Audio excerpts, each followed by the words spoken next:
and welcome back to the Dreamcast. I am your host, Denise Walsh. I combine science, scripture, and stories that will inspire you to dive deep, break through your own personal glass ceiling, and design a life of your dreams. I believe that we can thrive in all areas of life at the same time. But where do we begin? Personally, financially, spiritually, relationally? And often because we don't know where to focus, we do nothing. At least that's the space I lived in for several years. I know what it feels like to constantly be spinning my wheels. And that's exactly why I created the Dream Life Daily Journal. After working through the Dream Life Action Planner, we need to do something every day so we actually take steps in the direction we desire. Throughout the years, I've developed success habits that have helped me to create a Dream 10 life in all areas by focusing on one area at a time. And I teach you exactly what to do each and every day in the Dream Life Daily Journal. You'll find a gratitude game every day to start the morning off right, a space for prayer, meditation, journaling, a space to write down your clear and intentional dream life goal with affirmations and visualizations connected to that goal.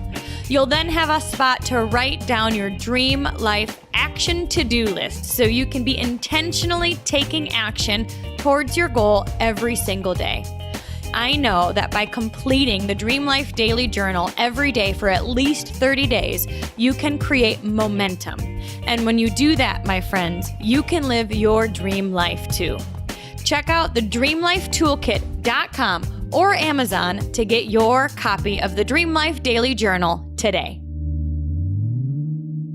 Big welcome back to the Dreamcast. You are in for a treat today because our next guest over the past 4 years has helped hundreds of women lose fat and build muscle. Sound good, right? Well, it gets better. She's helping people become their ideal selves and live a healthy lifestyle without sacrificing their favorite food, social life, or happiness, because losing weight shouldn't suck, right? And guess what? It doesn't have to. So after years of chronic dieting, restricting calories, she got to this place where she was like, I can be healthy, but I don't want to have to choose between nachos and abs. And if this resonates and connects with you, then I want to introduce and welcome Lynette Marie Fitness to the Dreamcast. Hello. Like, I love nachos and I love abs, so we need to be friends. Join the team. Well, thank you so much for saying yes to connecting today.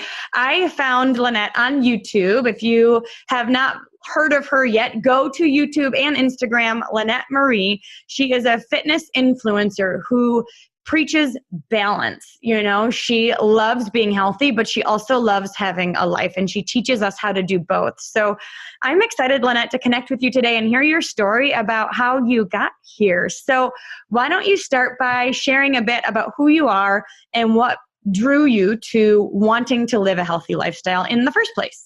Yeah. Okay. So like you said, my name is Lynette Marie. You can just call me Lynette though.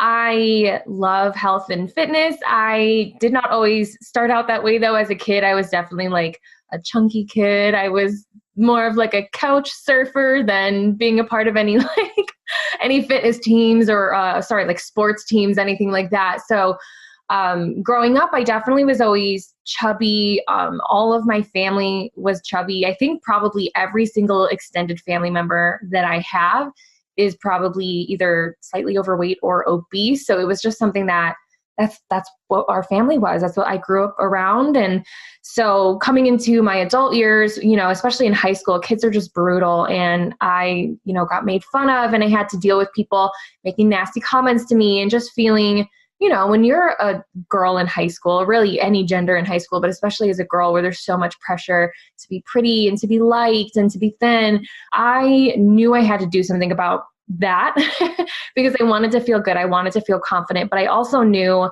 just looking around at my family who, God love them, they've all made so many changes in the last 5 years like I have. But at the time I was like, I do not want to go down that path. I don't want to be 30 years old and, morbidly obese, in the hospital, in and out by 40, 45. Like, I just knew that I didn't want that. So I would say I started getting interested in health and wellness probably in my later teen years, like 18, 19. And it really just developed year by year. I got married super young. I got married when I was 21.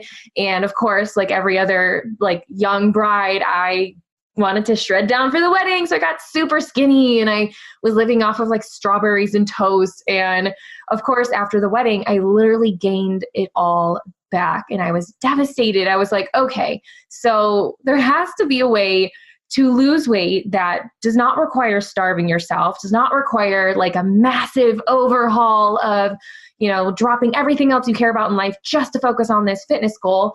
And so I would say starting in like 2012, 2013, I kind of set out to find my own fitness journey. And I've had a lot of highs and a lot of lows. I was a competitive bodybuilder for a time. I've lost a bunch of weight. I've gained a bunch of weight. But I would say in the last few years, I've really found a sense of balance, a way of finding, a pathway to fitness and having a healthy lifestyle where I feel good, I'm healthy, I look the way that I want to look, but I'm also enjoying my life. I'm not restricting myself. I'm not anything that would make me feel miserable when it comes to like dieting and all that stuff.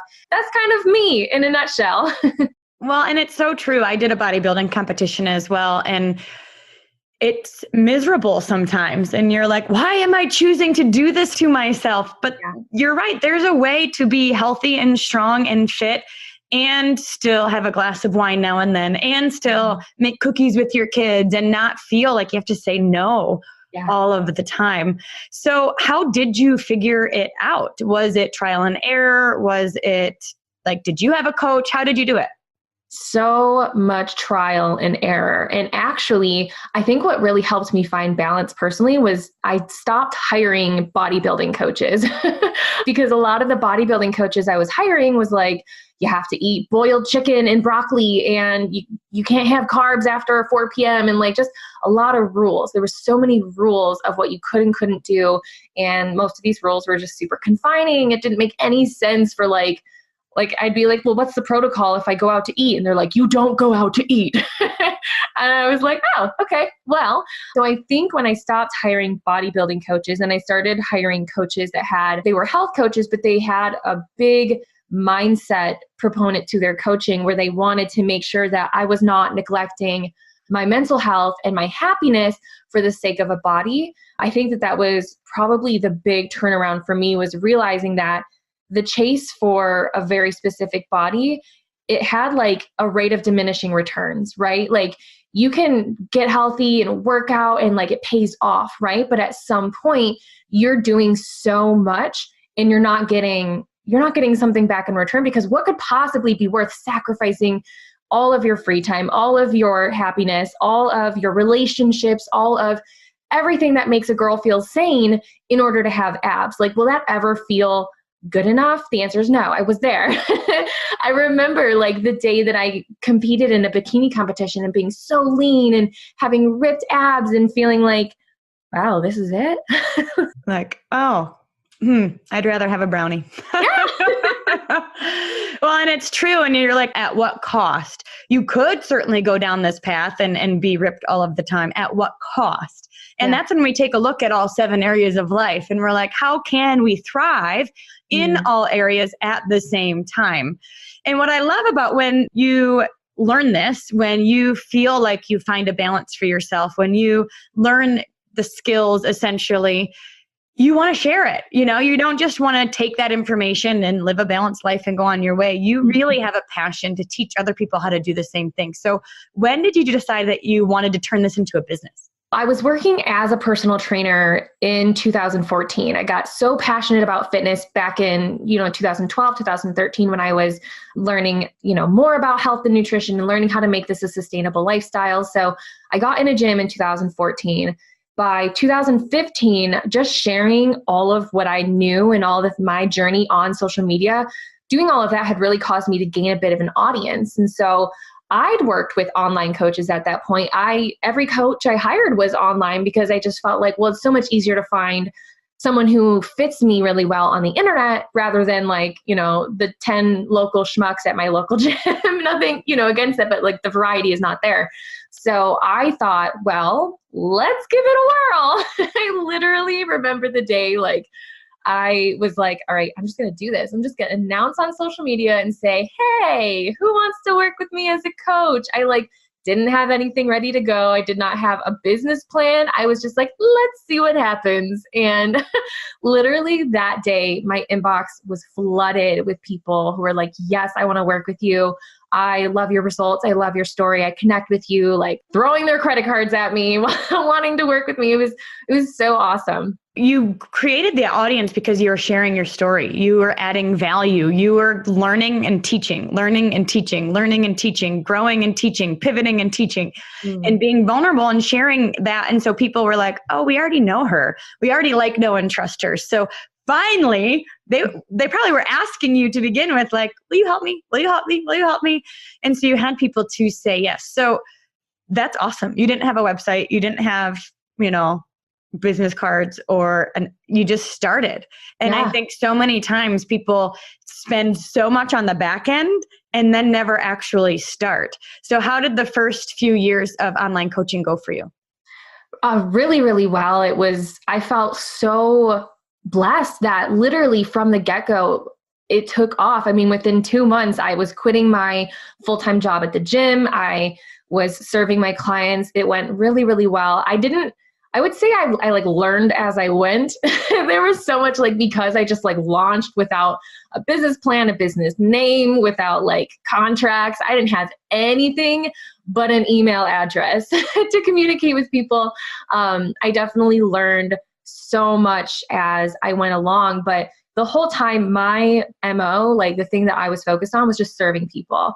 I knew that I may not have a website or a fancy name or a big brand, but if I just take care of the people who've trusted me with their results and their progress, this will work out. And just having that be what I focus on the last really almost 4 years that I've been in business, that has been what I think has sustained my business. Is just, if you take care of people, they will be return clients. That's just good energy you're putting into the world. So it's going to be given back to you. People will share you with their friends, things of that nature. So awesome. Yeah, you're right. I mean, that's the power of referrals. And most of the time people choose people that somebody gives them that third party validation. Like, yes, I saw results, and yes, this was fun, and yes, it worked. And so once your name gets out there, then word starts to travel fast. What were some of the biggest hurdles you had to overcome those first few years? I would say the biggest hurdles I had to overcome was, releasing control a lot of times, because I still am a self-professed control freak. And when you work with a lot of people, even you can be the best coach and give them the best opportunities to succeed, but you can't actually control what they do. People may invest in you and may say yes to your program, but that doesn't mean they're actually going to be successful. And you have to, at some point, recognize, okay, I can't carry that burden forever. Of course, whenever a client wasn't successful, I would carry the burden, be like, it was my fault. What did I do? But, I knew or had to learn at some point going in, okay, I give everybody that joins my team equal opportunities to succeed. I give them everything that they need to succeed. I have to release the expectation of outcome for them, not only for my mental sanity, but for theirs as well, so that I'm not projecting on them well, what's wrong with you, dude? Why aren't you losing weight? Let's get it together, sis. Because I don't want that energy in my coaching either. I don't want to beat myself up, and I don't want to beat the client up because of, lack of results. So that's probably a huge thing that I had to really learn over the course of coaching, is just to release expectations.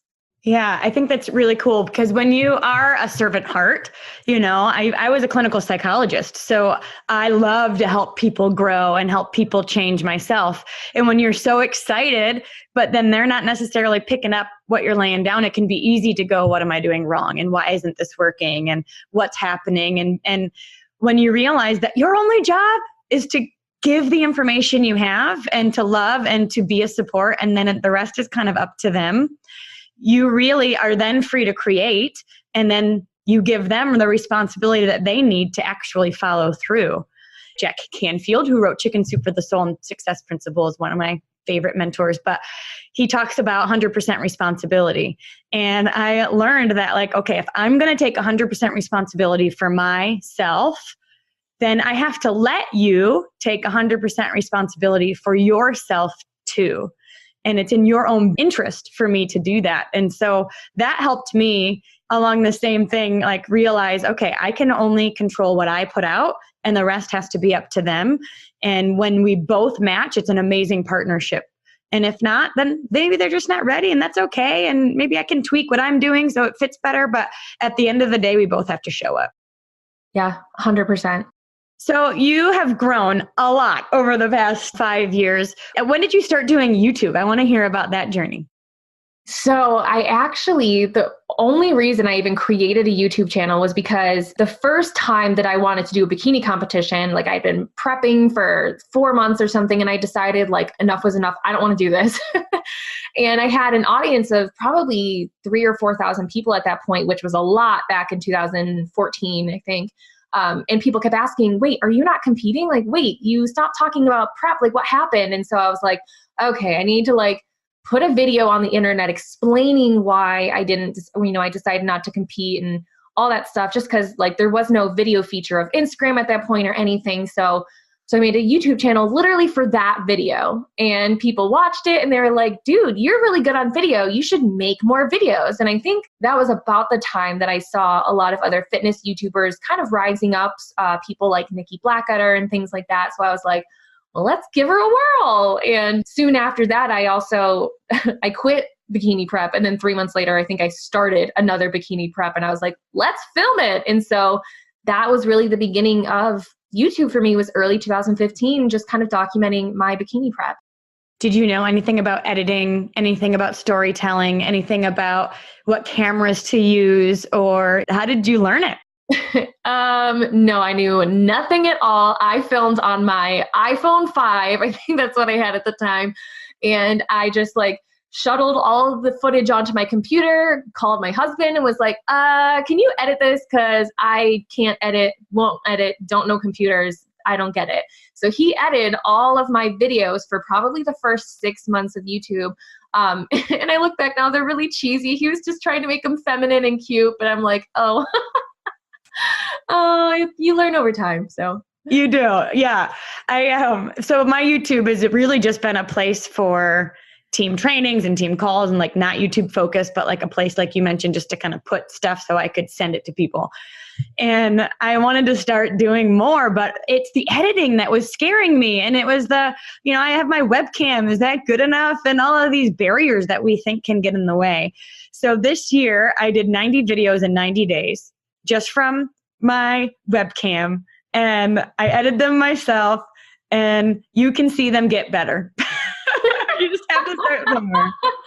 Oh, that's awesome. Good for you for just like doing the thing, because it's hard, especially YouTube. Like putting yourself on YouTube is like literally throwing yourself to the wolves, because people are unforgiving on YouTube, but that's the best way to do it. And I think that's, in business and YouTube and anything you do in life, you literally just have to like, I've heard the phrase before, like you just throw crap at the wall and see what sticks. Like you literally at some point just have to take some messy action and be like, let's see what works. And you learn. Like that's the best way to learn, instead of being so perfectionist over it. Like with YouTube, I was not perfectionist at all. I was just like, oh, you guys want to see what I eat today? Sure. Here's a blurry video of my oatmeal from this morning. You guys like that? Here's my protein shake too. Like you just get feedback and you adjust and you keep going. Yeah. And I think that's the only way you can get feedback, is to start doing, and then you can pivot along the way. Now, I know that as your audience has grown and as your brand has grown, you've added more coaching products, and you now have a Facebook group and like several options and ways for people to connect with you. But one of the things I've heard you talk about before is the money mindset that has to come when you start to grow your business. Can you tell me about the biggest aha moments you've had regarding that over the last few years as you've really started to grow?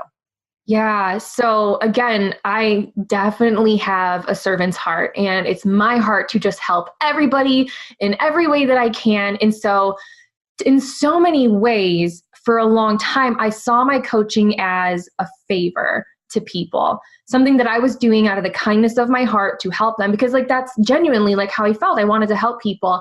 And so because of that, I felt bad charging what I was worth. In fact, I would tell myself, well, this isn't that valuable. Like, you're just doing people a favor. Like, you have to be the cheapest if you want people to actually work with you, and you want people to work with you because you can actually help them.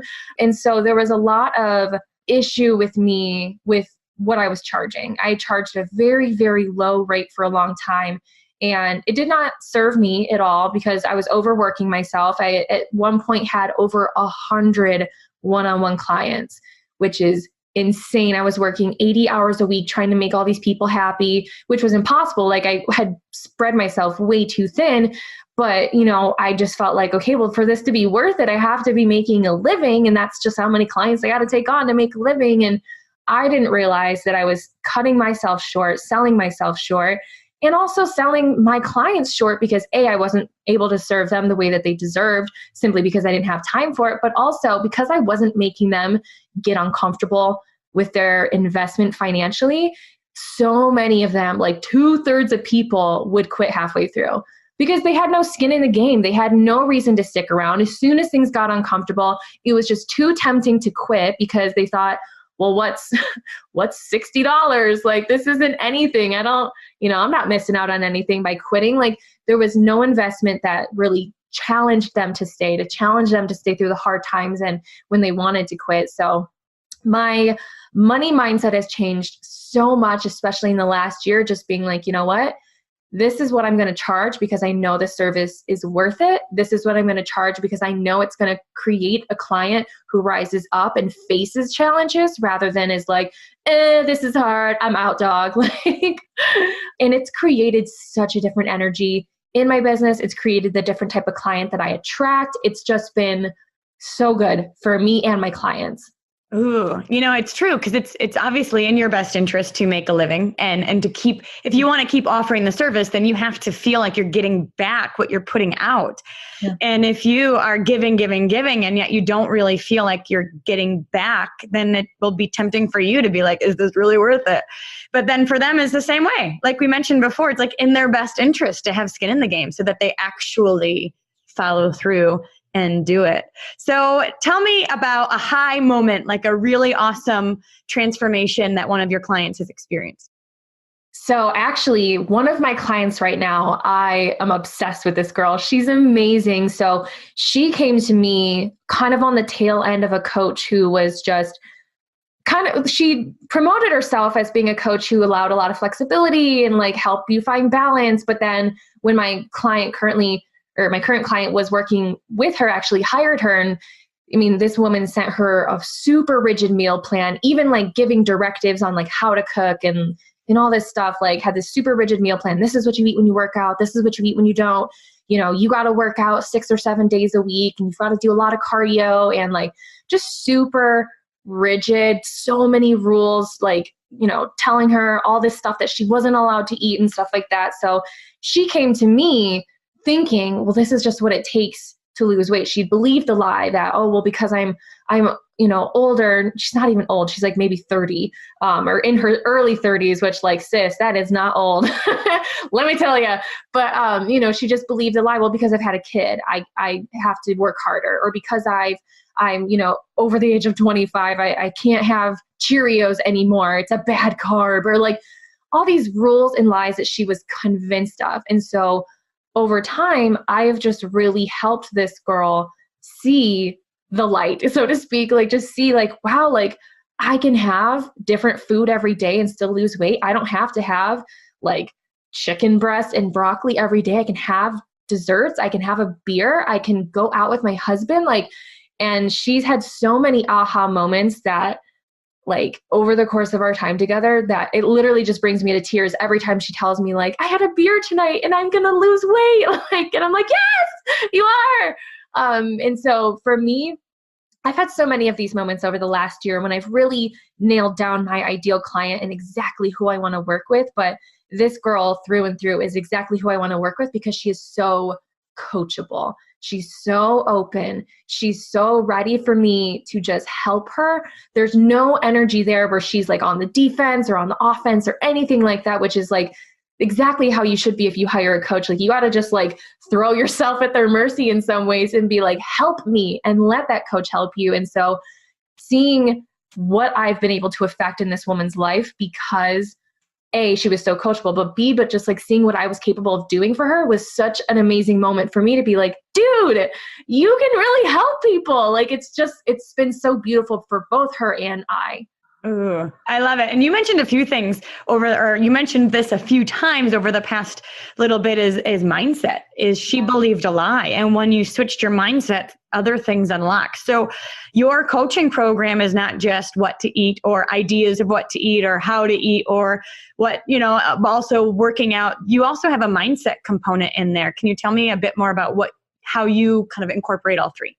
Yeah. So one program of mine that I'm obsessed with right now is called Balance and Thrive. It's like the perfect name for this program because not only are we talking nutrition and I'm giving these girls workouts, but every week I have a video like chapter or module on something related to mindset because mindset is so important when it comes to losing weight or being healthy because there's so much out there that's been told to us. It's just lies, about what we have to eat, what we have to do to lose weight. And not only lies, but we think that we have to be perfect on these things to get results. And I just don't believe that holding ourselves to a standard of perfection when it comes to food and workouts, I just don't think that's healthy. I think that becomes so obsessive. We start making our value as a person or our worth as a person about how we look and how well we ate that day. And we start defining what we're allowed to eat tomorrow based on what the scale says. And like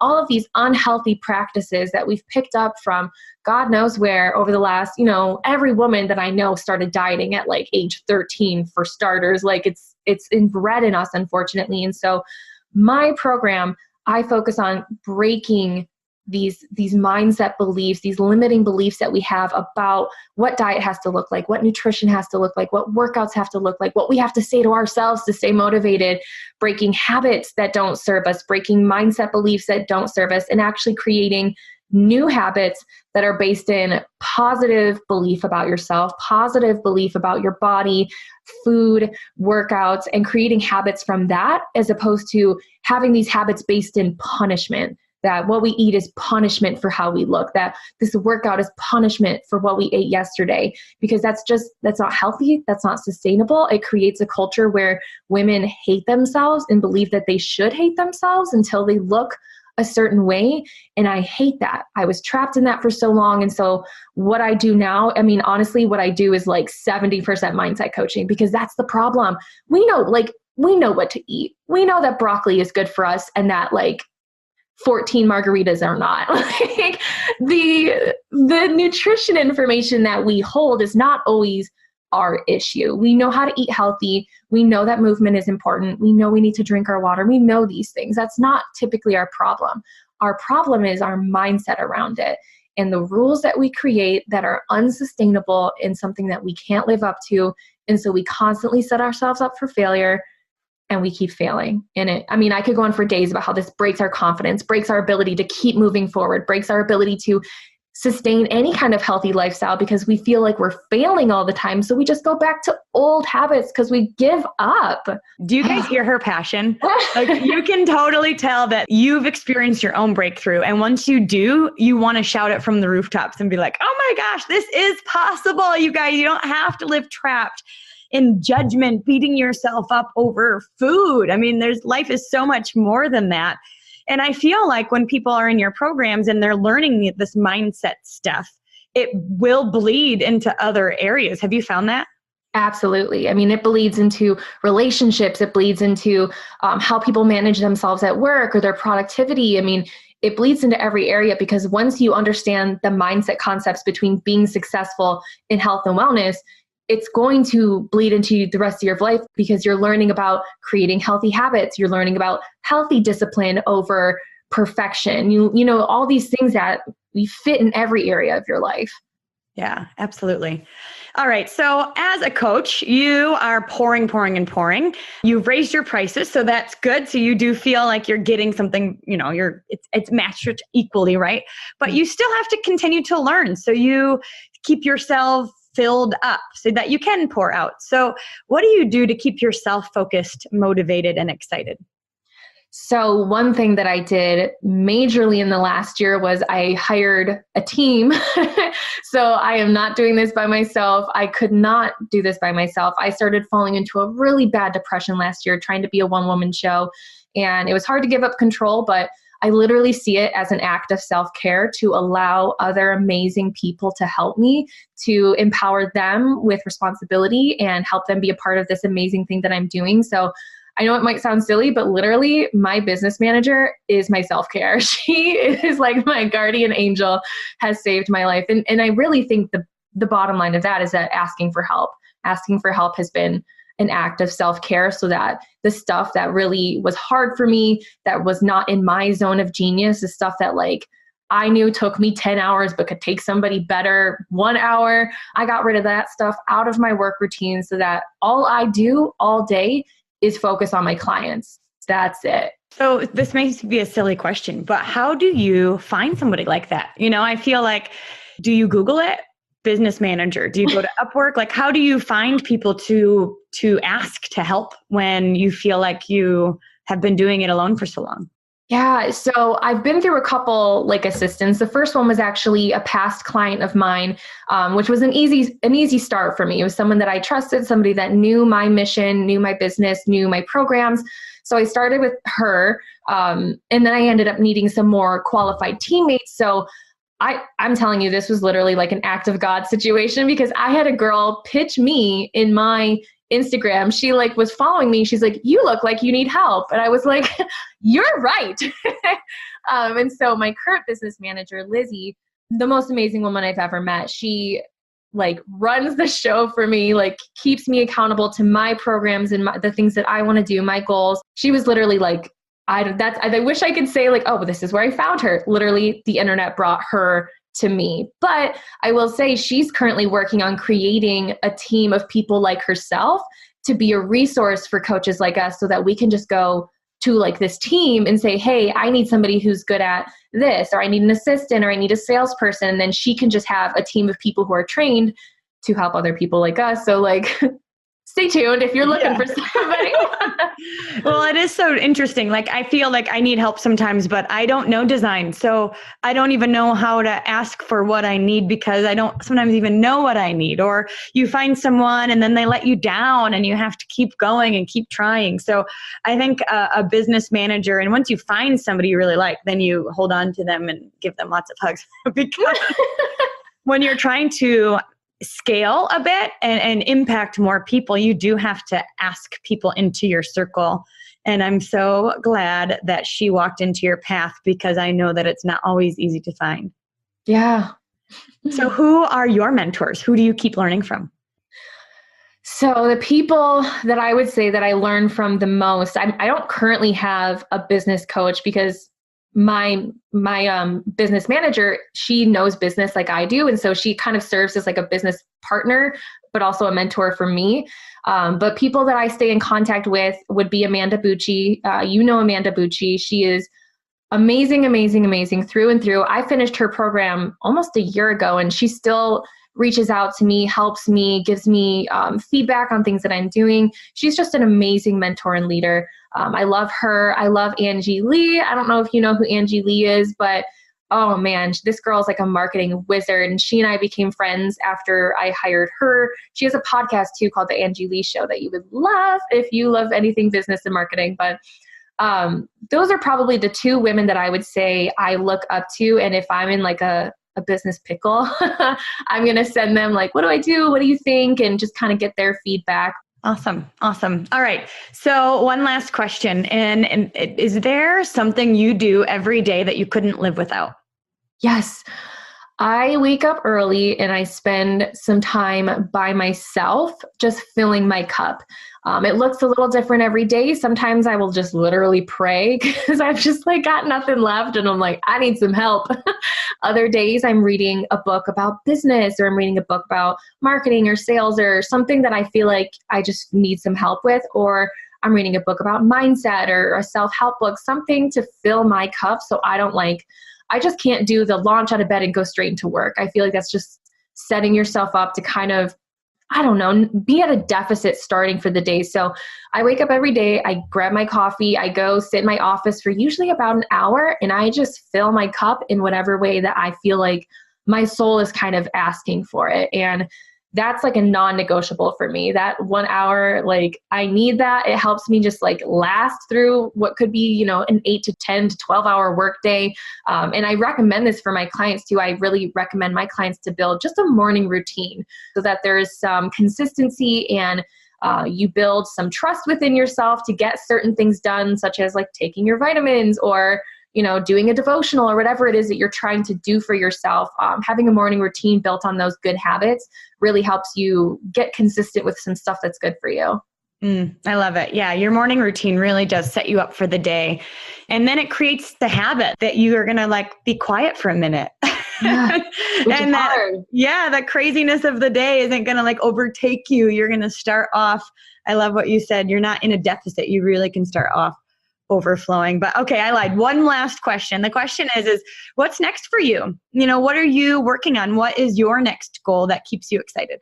My big thing right now is my Balance and Thrive group coaching program. I love that thing. I can't wait to just make it something amazing where I have other coaches working on it with me, and we have a bigger team of people, and we make it almost like a movement. Like that's what I want to do with that. And I'm also working on creating my own podcast, again, built around my message, the things that I want to share with people, just to have an even more in-depth way to deliver my message, because I can't always just like go on YouTube and talk about balance for 30 minutes. Like the audience is just not there for that. It's a different type of content. But with podcasting, of course, you have people who want to listen to your message, who are open to being built up and receiving just like quality knowledge that's going to help them. So that's something that I'm really trying to get started in the next couple of months, is creating my own podcast. So I would say that's what's next for me. Yay, that's so fun. And as creators and as business owners, we have to have our own vision. We have to see ourselves 3 steps ahead and kind of continue to step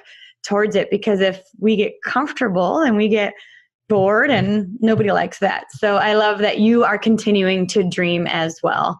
So if there's anybody listening that either, number one, is interested in starting their own business but is a bit nervous, what would you say to them? And then number 2, somebody that has been wanting to take their health back in one way or another, but they're a bit nervous, what would you say to them?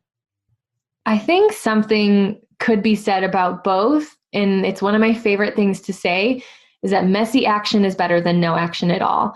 Whether it's starting a business or starting a health journey, there's always going to be that temptation, like, oh, I got to get things perfect. I got to have the name. I got to have whatever. I got to do this. I got to hire this coach. I have to buy this workout outfit. I have to, there's all these things that we could put on a to-do list that we think qualifies us for having a business, but just be careful not to fall into the endless cycle of preparation mode of, well, when I do this, well, let me get out of this job first and then I'll work on my business. Well, let me get, my kids back in school and then I'll work on my fitness routine. There's always going to be a more opportune time in the future, because the future is, like this never land where and dreams are possible, and but you're going to get there, and it's going to be the same as how today feels: busy, overstacked, like scary. Taking risk with a business or taking risk with starting a fitness journey, both are scary things, but messy action, like this is one thing that one of my mentors always tells me, that if you wait for everything to be perfect to get started, you're starting too late. You're absolutely starting too late. And I fully stand by that. Every successful thing that I did in life was just messy action, like starting a business with an email address and nothing else. If you have a dream, you can literally build anything. The world is just so full of endless opportunities and endless abundance that you don't even have to create. It's just there, and you just have to find it and access it and believe that it's for you. And it might sound super woo-woo, but the more that you just believe in that abundance, whether it's in a business or with your health journey, the more that it will be revealed in your own life. I've seen that play out. Trust me, I'm a cynic. I'm a pessimist. Like, this is not the kind of stuff that I easily believe, but it's just happened so many times in my life that I believe it now. And so if you are struggling with the idea of starting a business, but you know in your heart that you're never going to be able to sleep at night soundly without doing something, then do something. Take the messy action, start the business with just an email address if that's all you have, and know that you don't have to be perfect today. You don't have to get the client today. You don't have to have the perfect website today. Stuff is going to come as it comes when you're ready for it, when your business is ready for it. But just take messy action. Mic drop. You guys can hear why I fell in love with her over YouTube as well. And she lives in Michigan. And so that is really special because everyone else lives in LA. So so thank you so much, Lynette, for hanging out with us. And you guys check out LynetteMarieFitness.com.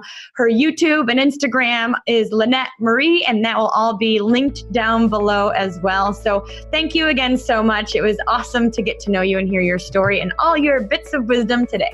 Awesome. Thanks. Thanks so much for hanging out with us today. I want to hear your aha moment from today's amazing episode.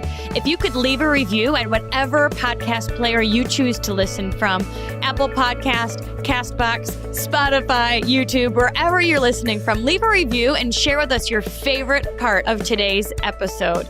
Thanks for hanging out, and remember to dream big.